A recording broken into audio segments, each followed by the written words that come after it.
Olá, está começando mais um programa Teorema aqui pela UX TV, sempre com um assunto pertinente e com convidados. Geralmente o programa é apresentado pelo professor Jacó, mas hoje estou eu por aqui o substituindo. A América Latina é considerada a maior colônia italiana fora da Itália. Aqui no Rio Grande do Sul, são cerca de 40 mil pessoas que já adquiriram a sua dupla cidadania. E esse é o assunto de hoje.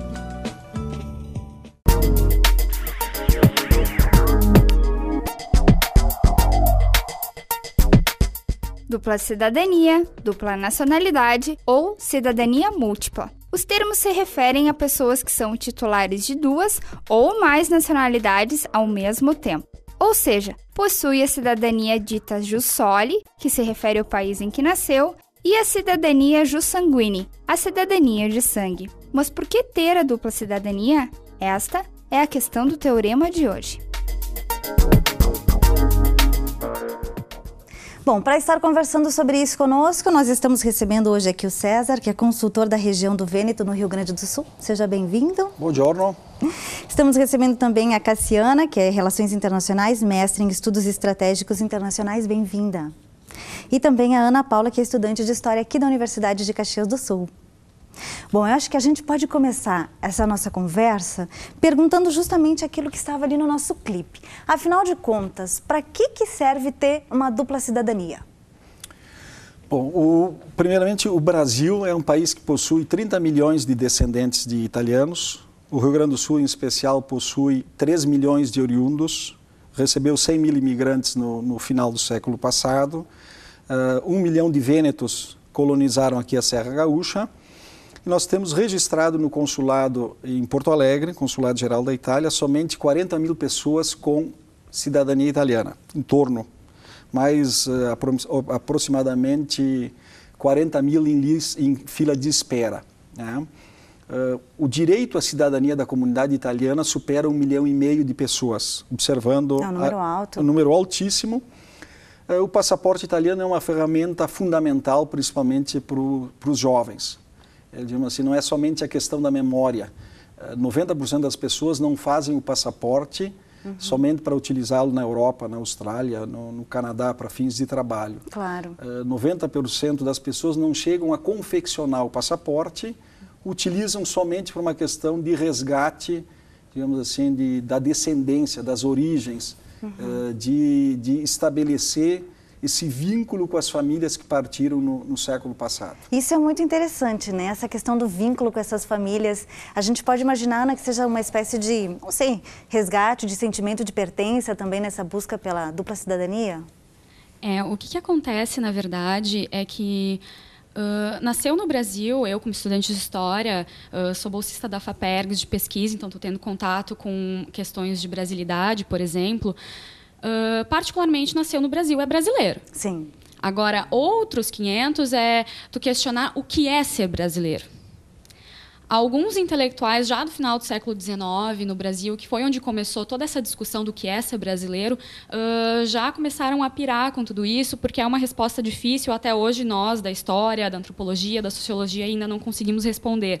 Mas uma coisa é certa, e autores como Silvio Romero, Gilberto Freire, eles nos trazem a seguinte afirmativa, que eu acho difícil, mas não impossível, né, de contestar. Ser brasileiro é ser mestiço. Então, talvez essa questão da mestiçagem e da falta de uma identidade por ter formado um Estado Brasil antes mesmo de dizer quem eram os brasileiros, eu acho que todo esse problema é o que faz com que as pessoas busquem as suas origens, porque origem, aqui até que se prove o contrário, é africana, né? Então, busquem essas origens em outros lugares do mundo. Mas o interessante é que ninguém, eu não vi, não conheço ninguém, alguém aqui pode conhecer, por exemplo, alguém que tenha buscado a dupla cidadania africana. Eu não conheço. Né? Num país que passou por mais de 300 anos de escravidão, será, né? E que recebeu mais de 3 milhões de escravos. Então, acho que essa seria a contribuição da história, mais ou menos. Cassiana. Essa questão, inclusive, que a Ana levanta, ela é muito interessante, exatamente porque, por exemplo, dando o caso da cidadania italiana, ela passou a ser concedida a partir de 1912, né? Que a legislação italiana se preparou, então, para o que vamos fazer com os nossos imigrantes que foram no século XIX, na década de 70, montaram todas as suas estruturas lá, e como a gente pode retomar o contato com eles. E é muito interessante que, justamente nessas décadas, 1912, tem toda aquela questão, por exemplo, que a Itália entrou atrasadíssima no processo de industrialização frente aos seus concorrentes na Europa, né? E assim como outros países também achou muito interessante retomar esses vínculos por termos políticos econômicos também. Sim. E hoje em dia, por exemplo, boa parte da manutenção dessas concessões de cidadania, ela se dá devido a formas que as legislações, por exemplo, europeias se organizam para receber essas pessoas e até estruturarem ou colocarem elas em partes da sociedade que permitam, por exemplo, que um imigrante argelino na França trabalhe legalmente, mas no que eles considerariam um subemprego, que um francês consideraria um subemprego ou um emprego de não tanto tem um status pouco social. de ilusão em torno dessa história também de conseguir... Claro, tem um pouco, sim, com certeza. Tanto que existem várias diferenças no tipo de cidadania concedida, por exemplo. Na Europa, eles consideram a cidadania multicultural. Então, eles, exatamente pela própria formação étnica dos países europeus, que muitos deles são construções políticas, não são construções étnicas ou de identidade ou culturais. Puramente político, não, a gente vai ficar com essa parte, vocês ficam com aquela parte de lá e vamos ficar legal, senão a gente vai brigar. É assim. Então, o que acontece? Lá eles absorveram essa possibilidade de cidadania multicultural. Já em países, por exemplo, como Estados Unidos, Canadá, Estados Unidos principalmente, é uma cidadania de assimilação. Ou seja, uma vez que tu faz parte, se torna cidadão norte-americano, tu abdica dos teus direitos de cidadania anterior, no caso. Eu, como brasileiro, consigo... É outra coisa. E tem países como, por exemplo, a Rússia, que também giram em torno dessa cultura de assimilação. Tu tem que se desfazer da tua cidadania anterior, mas ela vai por questão do sangue e não do território. Sim. E não é possível naturalização, nem nada disso. Então, tem várias possibilidades diferentes de cidadania e giram em torno também desse contexto político-econômico. Agora, essa questão da política, por exemplo, que a Cassiana está levantando, César, tem o pessoal, por exemplo, que é descendente, que consegue a dupla cidadania, mesmo morando aqui no Brasil, por exemplo, teve eleições no início do ano, esse pessoal que estava habilitado a votar também. Votar, sim. Não existe diferença entre um cidadão italiano com dupla cidadania no Brasil com um que reside na Itália ou no Canadá, na Austrália, em qualquer outra parte do Brasil, do mundo. Sim. Eu gostaria de fazer um acréscimo para as duas observações que são importantíssimas. Primeiro é que a questão justamente da concessão da dupla cidadania, ela está inserida nesse caráter, nessa estratégia de internacionalização. Quer dizer, de concessão de um direito que vai possibilitar a formação de um mercado consumidor. E o que teria por trás disso seria isso, a ampliação desse mercado, talvez? Os países centrais sempre tiveram uma estratégia de expansão, de desenvolvimento. Nós temos a comunidade italiana no exterior, ela é maior no exterior do que na própria Itália. Sim. A Itália tem 60 milhões, no exterior tem 70 milhões de descendentes. Né? Mas eu acredito que o vínculo, particularmente a Serra Gaúcha, a nossa história, o vínculo não se dá, somente por uma necessidade de memória. Mas ela, ela é fortalecida pelo aspecto da memória. Porque se a gente observar, as nossas famílias ficaram aqui isoladas por mais de 100 anos. Né? A referência de história dessas famílias, estava mencionando, a referência de história dessas famílias é o próprio avô, é o próprio bisavô, que realizaram uma saga extraordinária. Vocês vejam, nos Estados Unidos, se conta a história, Hollywood conta a história do oeste americano, colonizando um deserto, esses 3.000 quilômetros, fizeram centenas e centenas de filmes contando uma epopeia. Se comparar com a colonização da Serra Gaúcha, em termos de geografia, em termos de rios gigantescos, de ciclos de de natureza diversos, de clima subtropical, tropical, temperado. Se a gente comparar com a ocupação desses 3.000 quilômetros, que sai da 4ª colônia de Santa Maria e chega até a Amazônia, as comunidades de imigrantes que vieram para o Brasil, e o Brasil justamente é multiétnico, ele é multicultural, quer dizer, o que acontece com as famílias acontece conosco.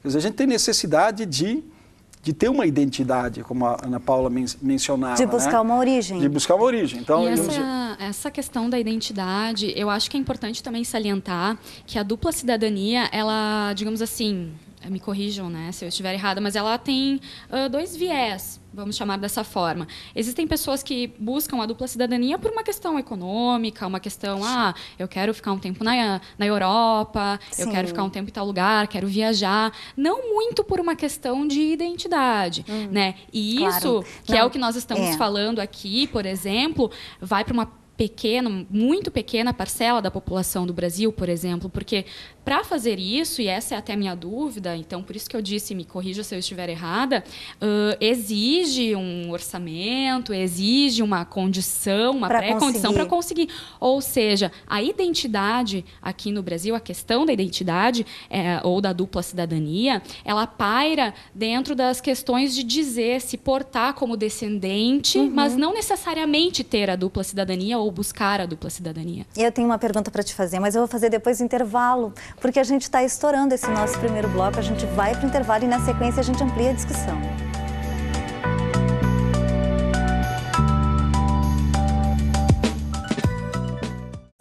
A gente saiu do bloco anterior com várias dúvidas, com vários questionamentos, a conversa está bem boa. Eu queria perguntar para a Ana, olha só, quando a gente pensa em dupla cidadania, a gente pensa sem dúvida nenhuma no resgate de uma identidade, de uma origem. Mas os italianos que vieram para cá vieram numa condição um pouco diferente. Na verdade, eles vieram para tentar fazer a América e eles meio que foram assim expulsos. Agora a gente, enquanto descendente, César me ajuda depois, a gente volta para conseguir uma identidade de alguém que teoricamente teria mandado os nossos queridos embora de lá. Como é que isso funciona? É que, na verdade, há todo um mito do fazer a América, né? Então, se eu trouxesse os meus colegas da história aqui, a gente ia fazer uma revolta, né? Porque há uma supremacia do italiano, quando, na verdade, já existiam índios nativos aqui na região. E a própria questão da escravidão, eu gosto de frisar muito. Se os italianos vieram para cá com problemas, que dirá os escravos, né? Os africanos. Então, assim, é muito mítico essa questão do fazer América, né? Claro que todos os imigrantes que vieram para o Brasil, eles vieram com sérios problemas. Até porque os italianos que vieram para cá, eles foram enxotados da Itália, né? Então, eles vieram para cá com a mínima esperança de tentar uma vida melhor, como qualquer outro imigrante. Tiveram seus percalços no caminho, como qualquer outro imigrante, né? Mas tiveram ali o êxito, ao que algumas pessoas falam da questão do trabalho, do mito do burguês, né? Que para subir na vida só basta trabalhar, né? Mas também não é bem assim. Mas eu acho que aqui na cidade é muito forte essa questão da imigração italiana, só que a gente tem que ter um pouquinho de cuidado para a gente olhar para os lados e enxergar outras coisas também. Outras pessoas que fizeram parte da formação de Caxias do Sul e da região aqui da Serra. Bom, a gente sai da questão do sentimento, da pertença, da memória, e eu queria perguntar para o César e também para a Cassiana, a gente tem um sistema burocrático assim, quer dizer, a Itália abre as portas para a gente fazer a dupla cidadania, mas também não é algo que nem a gente brincava aqui no intervalo, não é a casa da mãe Joana. Eles também não vão estar recebendo o tempo inteiro essa documentação, né? Sim. Não, evidentemente, a comunidade italiana, dimensionado em 60 milhões de descendentes no exterior, se retornasse, criaria o mesmo problema da época da imigração no século XIX, em 1870, quando a Itália foi madrasta no sentido de ter que gerenciar os contingentes famintos que deviam ir para os Estados Unidos, para o Canadá, para a Austrália, para a África do Sul. E graças a Deus para o Brasil, porque a contribuição italiana no Brasil realmente é extraordinária. Né? A presença digamos assim, do fazer, por exemplo, só a gente analisar a questão da ocupação do território, né? Os imigrantes que vieram, na maioria camponeses, possuíam uma tradição milenar da Idade Média de cultivo de pequenas parcelas de solo, praticamente, de 1/10 de hectare. Né? A gente tem um exemplo aqui, por exemplo, aqui Nova Roma e Pinto Bandeira, estabeleceram 100 famílias de suecos, não existe mais nenhuma, não se encontram mais as casas, não se encontram mais as igrejas, as famílias, eles eram urbanos, foram para a cidade. A colonizar a Serra Gaúcha com condições geográficas muito parecidas com o Trentino, com o Friuli, com a região dos Dolomites, da montanha, realmente é um pedaço de história que forma toda, digamos assim, essa questão da identidade que é importantíssima. A questão do passaporte, a Itália, a Europa, de uma forma geral, ela tem administrado os fluxos. Se a gente observar, praticamente não difere muito das regiões. Evidentemente, as regiões mais industriais, onde tem necessidade de uma mão de obra mais barata, o percentual de imigrantes é maior. Mas, em média, digamos assim, é 20% o contingente que toca os serviços mais manuais, tanto na Itália como na Alemanha e na França e assim por diante. Existe um gerenciamento, inclusive, e uma incapacidade, no caso da Itália, de concessão. Então, ela gerencia de uma forma, digamos assim, temos condições de receber esse fluxo. E é isso que burocratiza o sistema? Não só a burocracia é uma questão, digamos assim, ela existe, são leis criadas, evidentemente, pensadas para estabelecer os critérios de concessão, ela vem mudando desde 1948, quando, logo após a proclamação da República Italiana. Por exemplo, a gente falava antes em Itália, quando os imigrantes partiram, a Itália não existia como Estado nacional. Essa legislação, praticamente, que regula a cidadania, ela é estabelecida na Constituição de 1º de janeiro de 48 e depois ela é regulada a partir de 1983. Então, digamos assim... Ela tem algumas particularidades. Ela tem particularidades, mas a concessão da cidadania ela está inserida justamente nessa administração desse interesse que o Estado tem em ter uma comunidade organizada, né, que consome os produtos e a alta tecnologia, o design, o modo de vida, o status quo italiano, né?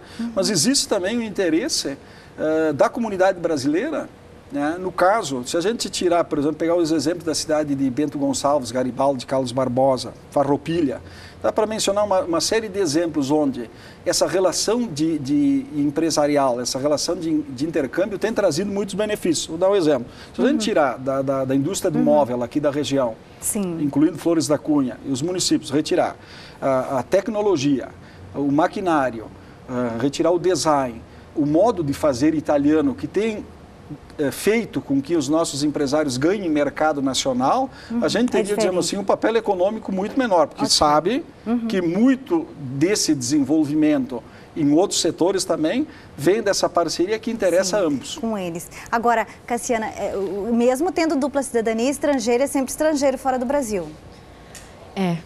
É sempre estrangeiro fora do Brasil. Então, é muito interessante até essa questão que eles... a dupla cidadania, por exemplo, na Itália, por exemplo, para aqueles que têm passaporte, eles são italianos enquanto na Itália. Ter passaporte italiano no Brasil não quer dizer nada, né? Sendo brasileiro no Brasil, tu é bom, né? Mas esse tratamento para os imigrantes... Ele é bem interessante, até tem várias discussões no âmbito das relações internacionais sobre os fluxos migratórios, exatamente porque fora do lugar onde nós nascemos, mesmo que tenhamos parentescos e tenhamos relações com aquele país, mesmo que tenhamos toda a nossa memória, a gente, querendo ou não, a gente não tem a relação com as pessoas, a gente não que exista, na lei não existe cidadão de segunda classe. Mas no dia a dia existe essa diferenciação. E mesmo, por exemplo, tu como italiano, trabalhando em qualquer lugar, qualquer cidade da Europa, até tu conseguir crescer em termos financeiros naqueles países, né, dentro da Europa ou nos Estados Unidos ou em qualquer outro lugar do mundo, por melhor que seja a tua formação, tu passa dificuldade para provar que tu é tão capaz quanto eles. Sabe, que tu tem tantas condições, tendo uma formação, tu passa um bom tempo, assim, vivendo como um estrangeiro mesmo. Né? Então... Eu faria um acréscimo. Quem está no exterior e ingressa, principalmente nos trabalhos que são acadêmicos de alto nível, tem que ser melhor da pessoa que reside. Sem dúvida, a cobrança vai ser maior. Minha irmã reside, é professora, fez doutorado em Berkeley, na Califórnia. Depois está lecionando numa universidade em Indianápolis, Purdue. Passou as misérias para poder ser contratada definitivamente pela universidade. Teve que provar que era muito melhor, ela e o marido, que são especialistas em mecânica de solos, para poder permanecer. Quer dizer, a questão do imigrante é imigrante em qualquer lugar do mundo. Veja o exemplo do que São Paulo, que o Brasil, entre aspas, está fazendo com os imigrantes bolivianos. Não é um privilégio, sempre a pessoa... E aqui a gente tem que tomar também digamos assim, as medidas da formação, né? A gente não tem como competir, ou melhor, algumas universidades do Brasil têm como competir com as universidades europeias. Então, o jovem que sai daqui com uma determinada formação, evidentemente vai ter a dificuldade, a defasagem de uma língua, porque aprender uma língua num curso de semestral é diferente de ser alfabetizado numa língua. Então, o inserimento numa outra comunidade é sempre algo muito difícil. Além do que, claro, a gente sentou aqui hoje para discutir a questão da dupla cidadania e... Não chegamos lá. Não, porque o assunto é muito grande, sem dúvida nenhuma. Mas essa questão do imigrante, essa questão do estrangeiro é extremamente forte e não deixa de ter essa ilusão, na verdade. São vários níveis, eu acho, que a gente precisa prestar atenção, que não é só uma questão de memória e de sentimento que se tem que resgatar, né? Eu queria perguntar para a Ana, tu pensa em fazer dupla cidadania? Tu pensa em sair? Não, porque eu tenho orgulho de ser brasileira. Eu tenho muito orgulho de fazer parte dessa colcha de retalhos. E só para finalizar a minha participação, eu gostaria de pedir para o pessoal aqui da região prestar um pouco mais atenção nas ruas da cidade, porque nós estamos falando de dupla cidadania, nós estamos falando de imigração, e a gente tem muitos africanos e haitianos caminhando por aí, e eles vêm em busca de trabalho, né, como os imigrantes italianos vieram, só que eles não são tratados da mesma forma. Né? Então, acho que como estudante de história é bom frisar toda essa questão da desigualdade mesmo do nosso país, por mais que a gente não saiba responder o que é ser brasileiro ainda, e eu acredito que ainda vai demorar para os intelectuais e para o povo conseguir responder isso, eu acho que é interessante a gente ficar de olho no que está acontecendo ali fora, porque é um tema super pertinente para o momento. Sem dúvida. Cássia, para finalizar? Se eu faria a minha cidadania? Olha, é uma questão bem interessante. Eu faria por termos de resgate da minha memória. Mas, vendo todo o contexto de relações internacionais e toda a turbulência dos processos de globalização sendo gerados todo dia, que hoje nós estamos lidando com haitianos e senegaleses em Caxias do Sul. Logo estaremos lidando com indianos, paquistaneses, chineses. Tendencialmente. Exatamente. Então, com certeza, eles também vão querer fazer parte do que é a nossa colcha de retalhos, no caso. Né? Muitos deles vão tentar se naturalizar e como que a gente vai... Provavelmente, eu não sei assim, se um dia isso vai acabar, por exemplo, dos países da Europa, aquela coisa, aquele afã de ser sempre o centro do mundo, né? E nós temos que continuar estendendo as nossas redes a partir dos nossos cidadãos que foram e não voltaram mais. Então, concedemos a cidadania. Eu não sei se isso vai continuar por muito tempo. E de que forma vai continuar, porque isso... Querendo ou não, a xenofobia na Europa, ela tende a ser reforçada e crescer cada vez mais. Exato. E nós, por mais queridos que os brasileiros sejam no exterior, eles podem vir a sofrer também, assim como outros povos. Então, não sei, ainda vou me perguntar isso futuramente também, quando der a entrada. Muito obrigada, Cassiana. Obrigada, Ana Paula. Obrigada, César. Vou lhe confiscar os últimos 30 segundos. Não consegui lhe passar, mas a gente senta para conversar numa próxima. Vou lhe roubar. Mas a gente senta, sem dúvida. Eu acho que esse assunto não se encerra aqui. A gente volta a conversar numa próxima edição do Teorema, ampliando essa discussão. A gente fica por aqui e até a próxima. Até!